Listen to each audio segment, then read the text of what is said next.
Hayat, which in Arabic means life, is the national program for organ donation and transplantation in the UAE.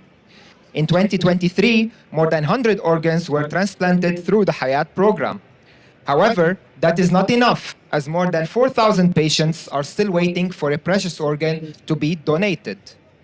And even when an organ is successfully transplanted, it will only last between 5 and 15 years before getting rejected by the body. We can solve this by creating organs in the lab from the patient's own cells. That way, there will be no rejection and we will have an unlimited supply of organs. However, cells, when cultured outside the body, are just like people after marriage. They look and behave differently.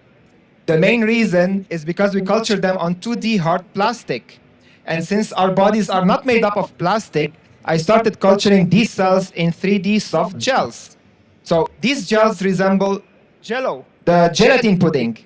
And just like my mom used to mix bananas with Jello, I'm mixing these cells with these soft gels.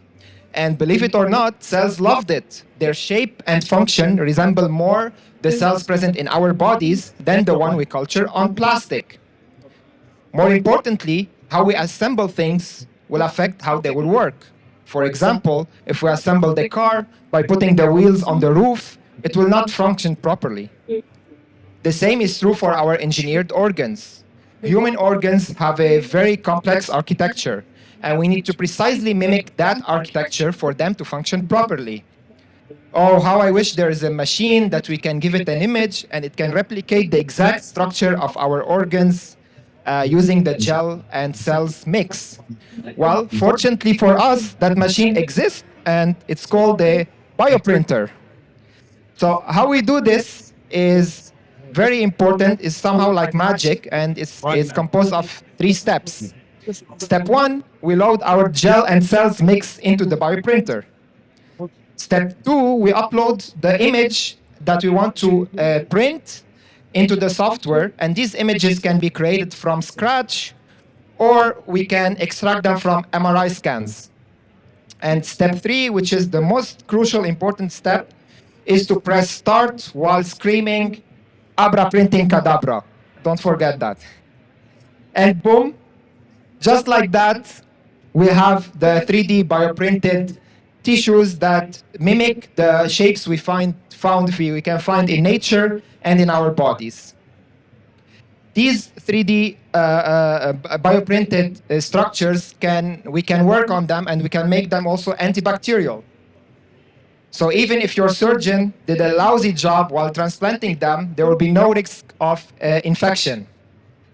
These gels are stiff enough to be handled and manipulated without breaking up, but they are soft enough to allow human heart cells to beat freely and grow inside them. These 3D bioprinted human tissues and organs will not only help us solve the organ shortage problem in the next decade or 2, but they are allowing us today to develop safer and cheaper drugs and to study complex diseases that we don't understand fully, like Alzheimer's disease. In Arabic, Hayat means life, and Amal means hope.